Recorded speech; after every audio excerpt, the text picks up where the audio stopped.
সত্য সেলুকাস কি বিচিত্র এ দেশ। এ কথা কেন বলছি? তিনটে এমন এক্সাম্পল পেশ করছি এই সামান্য একটু বার্তালাপের পরে, যে আপনারা হাসবেন না কাঁদবেন বুঝতে পারবেন না। প্রমাণস্বরূপ একদম সব কিছু তুলে ধরেছি। প্রথমটা হচ্ছে এসআইআর প্রক্রিয়া যে চলছে, সেটা ইললিগাল ইমিগ্রেন্টসদের ধরার জন্য, অর্থাৎ যারা অনুপ্রবেশকারী বেআইনি তাদেরকে ধরে বের করে দেওয়ার জন্য। এই সম্পর্কিত একটা আরটিআই এর কি জবাব এসেছে হোম মিনিস্ট্রি থেকে, হোম অ্যাফেয়ার্স থেকে, মিনিস্ট্রি অফ হোম অ্যাফেয়ার্স। আমি সরাসরি দেখাবো আরটিআইটা, তারপরে পড়ে শুনিয়ে আপনাদের সঙ্গে আলোচনাটা করব ভিডিওটা একটু শেষে। দ্বিতীয়টা রয়েছে এই যে নামগুলো ভুল, এগুলো কারা করছে? মানুষ। প্রমাণ দিয়ে দেখাবো যে ভুলটা আসলে কার, তারপরে বিচার করবেন আপনারা। তারপরে তৃতীয় আলোচনাটা করছি কোর্টে কমিশন কি জবাব দিচ্ছে। অনেকগুলো প্রশ্ন করেছিল না সুপ্রিম কোর্ট, সেগুলোর কি জবাব দিচ্ছে কমিশন। সেই জবাবগুলো শুনলে মস্তিষ্ক বলে কিছু আছে আমাদের বলে তারা ভাবে না। মানে আমাদেরও মস্তিষ্ক রয়েছে, আমরাও প্রাণী, আমরা ভাবি, মানুষ আমরা। এটা মনে হয় তারা ভাবে না। জবাবগুলো যদি শোনেন, আমি ওখানে 4টা পয়েন্ট তুলে ধরেছি কী কী জবাব তারা দিয়েছে। আপনারা জবাবগুলো দেখুন, আমি পড়ে শুনিয়ে আবার বুঝিয়েওছি, তাহলে পরে দেখবেন। এবার একটা গল্প বলি ছোট্ট করে সংক্ষেপে। এসআইআর প্রক্রিয়াটা কেন শুরু হয়েছে? আমরা সকলে জানি, বলেও দিলাম, বেআইনি অনুপ্রবেশকারীদের এনরোলমেন্ট থেকে তাড়ানোর জন্য। এটা একটা স্বাগত প্রক্রিয়া। এই যে হাত জোর করে আমি এটাকে স্বাগত করছি, এটা স্বাগত প্রক্রিয়া। এই প্রক্রিয়াটা যেভাবে হওয়া উচিত ছিল সেভাবে কি হচ্ছে? না। তাহলে কিভাবে হচ্ছে? এটা এক্সাম্পল দিয়ে বোঝাচ্ছি। একটা গ্রামে দুজন চোর ঢুকেছে। গ্রামে অন্ততপক্ষে 5,000 বাসিন্দার বাস।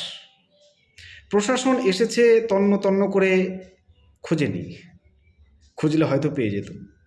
দায়সারাভাবে রাস্তা দিয়ে ঘুরে চলে গিয়েছে। কাল্পনিক গল্প, কিন্তু বাস্তবের সঙ্গে মিল পাবেন। চলে গিয়েছে। তারপরে উপর থেকে প্রেশার ছিল, চোরগুলো কই, ধরে দিতে হবে, না হলে শাস্তি আছে।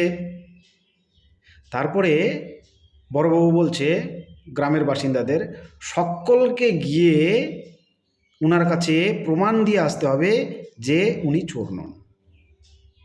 তাহলে সকলে গিয়ে যখন এক এককে প্রমাণটা দিয়ে আসবে যে উনি চুরি করেননি, উনি চোর নন, তাহলে যে দুজন চোর ওনারা ধরা পড়ে যাবেন।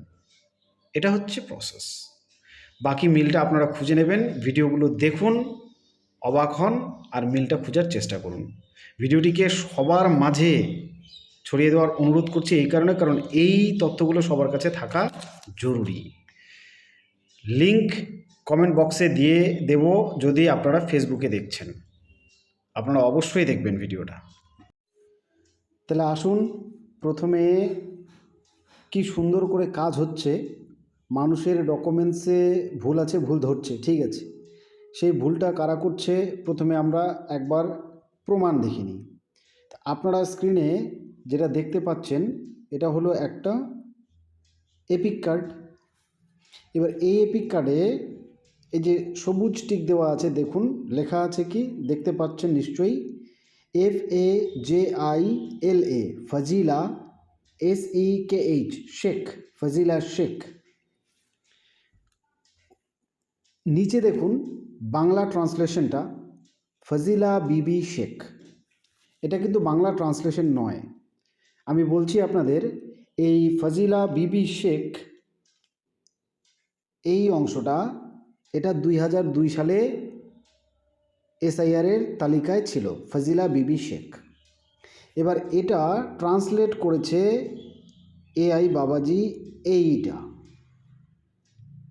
FAJILA ফাজিলা শেখ। বিবিটা কোথায় গেল কেউ জানে না, এটা উধাও হয়ে গেল। এই ভুলটা কার? এটা কোনো ভোটার নিজে করেনি। আপনারা নিজে দেখুন, এখানে দেখলেই স্পষ্ট বোঝা যাবে। এই ভোটার যদি নাম পরিবর্তনের জন্য আবেদন করত, তারপরে সেই নামটা যদি পরিবর্তন হয়ে আসতো, তাহলে দুটো নামই একই থাকার কথা। এখানে আছে কি? নেই। বাংলাটা আছে 1, এটা 2002 সালের তালিকা অনুযায়ী আছে এবং ইংরেজিটা আছে আরেক। তাহলে এটা তো ওদের ভুল। এই ভুলের জন্য ঠিক আছে, ভুল হতে পারে, মেনে নিলাম। এই ভুলের জন্য কিন্তু ভুক্তভোগী সাধারণ মানুষকে করা উচিত নয়। এই ভুলগুলো মেনে নিয়ে এগুলো সমাধান অতি সহজে দেওয়া উচিত এবং এ কারণে এই ভিডিওর মারফত কর্তৃপক্ষের কাছে আমি আবেদন রাখছি, এই ধরনের ভুলগুলোকে আপনারা নিজেদের ভুল স্বীকার করুন এবং এগুলো কেস যত দ্রুত পারেন সমাধান করে ইনাদের মুক্তি দিন। এটা প্রথম কেস। এবার দ্বিতীয় কেসটা দেখাচ্ছি, চমকে যাবেন দাদা। দেখুন, এবার আপনাদের যে জিনিসটা দেখাতে চলেছি এই জিনিসটা সম্পূর্ণ শুনলে আপনারা একদম চমকে যাবেন। এটা একটা অনলাইন আরটিআই যেটা করা হয়েছে মিনিস্ট্রি অফ হোম অ্যাফেয়ার্সকে। করেছেন কে দেখাচ্ছি আপনাদের, করেছেন আমাদের প্রসূন মৈত্র স্যার। এই যে দেখুন, প্রসূন মৈত্র স্যার, ইনি করেছেন আরটিআইটা। কবে করেছেন সমস্ত ডিটেলস এখানে দেওয়া আছে। আমি প্রসূন মৈত্র স্যারকে পার্সোনালি রিকোয়েস্ট করেছিলাম এটা তথ্য হিসেবে তুলে ধরার জন্য, উনি অনুমতি দিয়েছেন। তারপরে আপনাদের সামনে আমি রাখছি এটা। এখানে জিজ্ঞেস করা হয়েছিল এই যে প্রক্রিয়াটা চলছে SIR, ইললিগাল ইমিগ্রেন্ট যারা রয়েছে তাদেরকে ধরার জন্য। তো তাদের একটা তথ্য চাওয়া হয়েছিল মিনিস্ট্রি অফ হোম অ্যাফেয়ার্সের কাছে, চেয়েছিলেন আরটিআইয়ের মাধ্যমে প্রসূন মৈত্র দাদা। রিপ্লাইটা কি এসেছিল জানেন? দেখুন, রিপ্লাইটা দেখুন, তাহলে আপনারা বুঝবেন। অন্ধকারে তীর ছুঁড়ে দিলাম, লাগলে লাগলো, না লাগলে যদি কারো কপালে গিয়ে সেই তীরটা লাগে তাহলে দোষ তার, অন্ধকারে সে কেন হাঁটতে বেরিয়েছে। ব্যাপারটা অনেকটা এরকম দেখাচ্ছি। দেখুন রিপ্লাইটা দেখুন। এবার আপনাদের নিয়ে আসলাম আমি সেই পেজটাতে যেখানে হোম অ্যাফেয়ার্স 28শে জানুয়ারি 2026 তারিখে রিপ্লাই দিয়েছিল। এই যে দেখুন, 28শে জানুয়ারি 2026 রিপ্লাইটা তারা দিয়েছিল। রিপ্লাইটাতে কি তারা বলেছে আপনারা নিজেরাও একটু পড়ে দেখুন। আর আমি জাস্ট এই জায়গাটা সবচাইতে বেশি ইম্পর্ট্যান্ট, এই জায়গাটা আপনাদের পড়ে শোনাচ্ছি। পয়েন্ট 1 and 2 এর কী আনসার দিয়েছে, যে কোশ্চেনগুলো করা হয়েছিল। বাকি ডিটেলসটা আপনাদের একটু পড়ে দেখার জন্য আমি সময় দিচ্ছি, কিংবা আপনারা স্ক্রিনশট নিয়েও পড়তে পারেন। পয়েন্ট নাম্বার 1 and 2 এর কি উত্তর দিচ্ছে একবার শুনুন। It is informed that the short information is not available. অর্থাৎ আপনি যে তথ্যগুলো চেয়েছেন, যে ইনফরমেশনটা চেয়েছেন, সেগুলো অ্যাভেলেবেল নেই। With the undersigned CPIO as data of such illegal immigrants is not centrally available. আপনি যে দায়িত্বপ্রাপ্ত যিনি এই উত্তরটা দেওয়ার জন্য, তাকে যে প্রশ্নগুলো করেছেন তার কাছে কোনো উত্তর নেই। কেন? কারণ হচ্ছে সেন্ট্রালি এই ডেটাটা অ্যাভেলেবেল নেই। ইললিগাল ইমিগ্রেন্টসের যে ডেটা আপনি চেয়েছেন, কত সংখ্যক রয়েছে না রয়েছে, তার কোনো ডেটা সেন্ট্রালি তাদের কাছে নেই। একবার ভাবুন, কার কাছে থাকবে তাহলে? আচ্ছা, যদি তাদের কাছে নেই, তাহলে এই যে চিৎকার করে করে বলছিল অমুক অ্যান্ড তমুক, এত কোটি হিঙ্গা, অত কোটি হিঙ্গা, সামনে একটা যোগ করে নেবেন, কোথায় পেল সে তথ্যটা? আমাদের দেশের হোম মিনিস্ট্রি জবাব দিচ্ছে তাদের কাছে সেন্ট্রালি কোনো ডেটা নেই। আর এদিকে ইনারা সংখ্যা তুলে ধরে বলছে এত কোটি বাদ যাবে, এত কোটি বাদ যাবে। কেন? তারা হিঙ্গা হুঙ্গা, ইয়া করেঙ্গা ওয়া করেঙ্গা। এখানে কি জবাব দিচ্ছে আরটিআইয়ের? এবার আপনারা প্রশ্ন করুন ওই জাতীয় লোকেদের, যারা একটা কাল্পনিক সংখ্যা সাজিয়ে মানুষে মানুষে বিভেদ তৈরি করার চেষ্টা করছিল এবং বাংলার রাজনীতিটাকে গরম করে ছেড়ে দিয়েছে। সবচাইতে বড় কথা, এমনিতে মানুষ, গরিব মানুষ না খেয়ে আধোপেটা খেয়ে দিন কাটাচ্ছে, তাদের কর্মসংস্থানের কথা না বলে ধর্মের নেশা ধরিয়ে দিয়ে তাদেরকে উন্মত্ত করে ছেড়ে দিয়েছে। ফল ভোগ করবে কিন্তু সাধারণ মানুষ। এখানেই রিপোর্টটা পড়া শেষ নয়, রিপোর্টটা বাকি আছে, আরও ভালো করে শুনুন, শুনলে আরও চমকে যাবেন। পরবর্তীতে বলছে সেকেন্ড লাইনটা, the power to detect, restrict movement, deport illegal foreign nationals or illegal immigrants have been delegated under subsection 2 of section 7, 13 and 29 of the Immigration and Foreigners Act 2025 to all the state governments or union territory administrations. Hence, you may seek information directly from the state governments or union territory administrations. এই জায়গাটা সবচাইতে বেশি important. বলছে আপনারা এই তথ্যটা state government অথবা union টেরিটরিগুলোর কাছ থেকে ডাইরেক্ট চাইতে পারেন। হোম মিনিস্ট্রির কাছে এর কোনো ডেটা অ্যাভেলেবেল নেই, কোনো ডেটা অ্যাভেলেবেল নেই।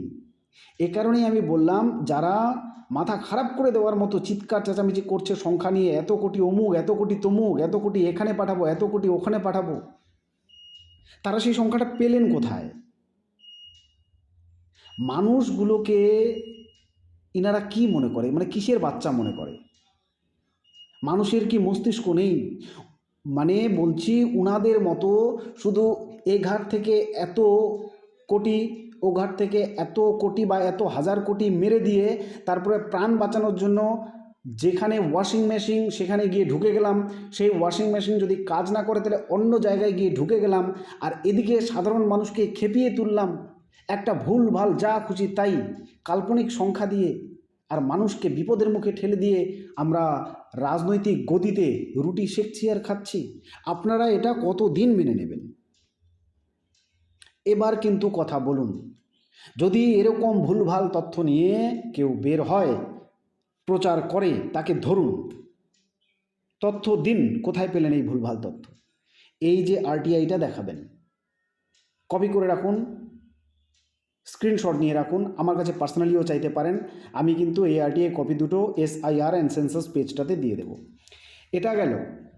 আরেকটা খেল দেখুন, আরও চমকে যাবেন। দেখুন মানে কমিশন কি খেল খেলছে সুপ্রিম কোর্টে গিয়ে, সেটাও এবার দেখে নিন। এই যে দেখুন, সত্যবাদী যুধিষ্ঠির ACI এর দেওয়া জবাব হাইকোর্টের। 1 নম্বরটা লক্ষ্য করুন, আমি পড়ে শোনাচ্ছি আপনাদের, হয়তো একটু ঝাপসা দেখাবে। There is no automated generations of notices under the SIR exercise. বলছে অটোমেটিক্যালি কোনো নোটিশ জেনারেট হচ্ছে না SIR প্রক্রিয়াতে। তাহলে কারা সেই নোটিশ ইস্যু করছে? বলছে notices are generated by EROs by selecting the option for generation or notices on the ERO app. EROরা নাকি তাদের অ্যাপে এই নোটিশ ইস্যু করছে, জেনারেট করছে এবং মানুষের কাছে পাঠাচ্ছে।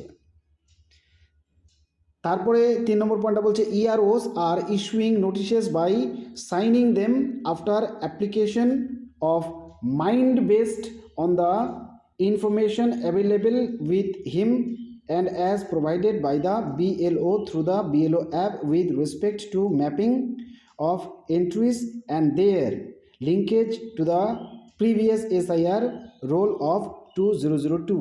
অর্থাৎ বলছে যে EROরা নাকি তাদের মন থেকে এই নোটিশগুলো জেনারেট করছে, ইস্যু করছে, তাদের হাতে যে ডেটাগুলো রয়েছে সেগুলোর ভিত্তিতে। সেই ডেটাগুলো কোথায় পেল? আমরা যে এনুমেরেশন ফর্মটা ফিল আপ করেছিলাম সাধারণ পাবলিক, সেটা থেকে যে ডেটাগুলো তারা পেয়েছে সেটা দিয়ে তারা নিজেরা ইস্যু করছে, কোনো অটোমেটিক্যালি নোটিশ জেনারেট বা ইস্যু হচ্ছে না। এটা কতটা বাস্তব আমরা সকলে জানি। একজন EROর পক্ষে এতগুলো নোটিশ যাচাই করে ইস্যু করা পসিবল? আমাদেরকে কি ভাবছে এরা? মানে আমরা ওই ধয়াকার গয়াকার বাচ্চা নাকি? আমাদের মস্তিষ্ক বলে কিছু নেই? একজন ERO এক বিধানসভায় নিয়োজিত, তিনার পক্ষে এতগুলো নোটিশ, এতগুলো এনুমারেশন ফর্ম যাচাই করে ভুলগুলো বের করে তারপরে মেন্টালি একটা প্রিপারেশন নিয়ে যে কাকে কাকে নোটিশ করব, তারপরে তিনি নোটিশ জেনারেট করছেন আর ইস্যু করছেন। এটা আমাদের বিশ্বাস করতে হবে। এই তথ্যটা গিয়ে সুপ্রিম কোর্টে দিচ্ছে কে? সত্যবাদী রাজা যুধিষ্ঠির, ECI। তাহলে এবার পরিস্থিতি দেখুন কোথায় যাচ্ছে, মানে কি হওয়ার কথা ছিল আর কি হচ্ছে। যাকে এই জন্য আপনাদের আমি আবারও বলছি, দুশ্চিন্তার কিছু নেই। এত যেহেতু ABCD পড়ে রয়েছে দেখানোর জন্য আইনি ব্যবস্থার কাছে, তাহলে এত টেনশনের কি আছে? হ্যাঁ, একটু হ্যারাসমেন্ট যার কাছে পাওয়ার থাকে। এই জন্যেই একজন জ্ঞানী লোক একটা কথা বলেছিল, কথাটা কি মনে রাখবেন, never underestimate the power of fools in a large group. বিশাল বড় দলে যদি বোকা মানুষরা দলবদ্ধ হয় তাহলে তাদের শক্তিকে সমীহ করতে হয়, অবজ্ঞা করতে নেই, যার ফল আমরা কিন্তু পাচ্ছি। এটা একটা মেসেজ ছিল আপনাদের, দৃঢ়কণ্ঠে এই মেসেজটা দিচ্ছি। আপনারাও সজাগ হন, সতর্ক হন। ভিডিওটি শেষ অবধি দেখার জন্য ধন্যবাদ। চ্যানেলটিকে অবশ্যই সাবস্ক্রাইব করুন এবং ভিডিওটি সবার মধ্যে ছড়িয়ে দিন। এই ইনফরমেশনগুলো সবার জানার প্রয়োজন রয়েছে। যদি দায়িত্বশীল নাগরিক হন তাহলে এই সত্য তথ্যগুলো সবার কাছে পৌঁছে দেওয়ার দায়িত্ব নিন।